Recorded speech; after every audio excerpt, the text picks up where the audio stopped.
Yadaw Althea Giselle, together with her mother. Yadaw Althea Giselle.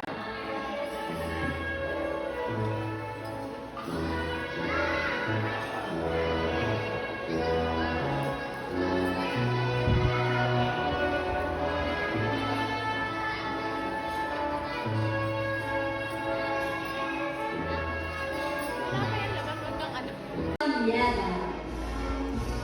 Best in Filipino, best in English, best in math,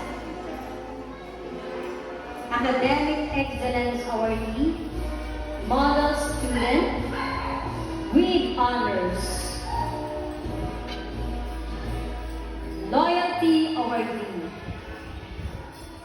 and recognition of loyalty is given to Yadaw family for their Dynamic, our beloved school supervisor, Presbyter Jelma V. Villanueva, parents, friends, schoolmates, my dear co-graduates, teachers, staffs, our dear school head, Pastor Ronald Ruiz.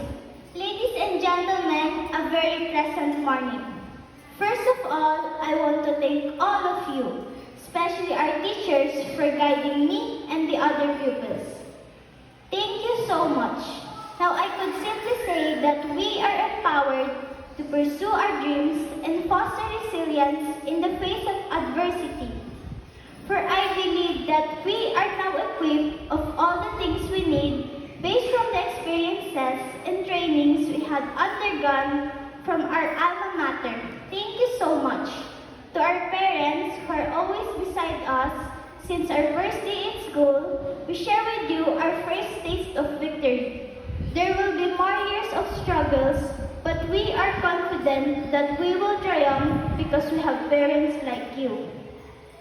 To my mom, Michelle, I know the sacrifices you made just to send me to this school. I have witnessed your sacrifices and struggles in taking care of me. Thank you very much. Dear batch of 2021 to 2022, if any of you feel lost in the face of doubt or uncertainty or the pressure of starting anew, don't rush. Take a deep breath. You may find that any moment it can be turned into opportunity. This might not be the grand finale that you had imagined, or a fresh start might seem far away. But I wish to tell you, please don't be afraid. Don't worry yourself. The end and the beginning are connected. All I've done is continue on. So here I stand today with my classmates, with faith not only in myself, but unto our God. And I hope you will also do the same for yourself and move forward. Wherever you are, you will also be breaking out of one world to soar into another. We are all in different places, in different environments, in different circumstances. But I hope we can all give each other a warm pat on the back and say, it's okay. The next attempt might not be perfect, but the second is better than the first, and the third is better than the second. And that is the moment I decided. I'm glad I chose not to give up. I urge you to listen to your heart. Things may feel a little difficult right now, but somewhere out there, blessings and opportunities are waiting for us. One small person can dream the biggest, paint the large picture, and make endless possibilities come true.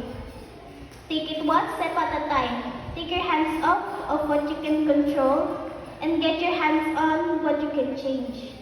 This day is the first ladder of our success. We don't know what will happen next, but if we have a goal, it will make our dreams come true.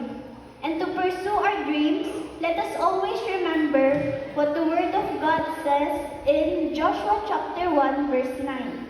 Be strong and courageous. Do not be afraid. Do not be discouraged, for the Lord your God will be with you wherever you go. My dear co-graduates, thank you for the friendship, brotherhood, and camaraderie.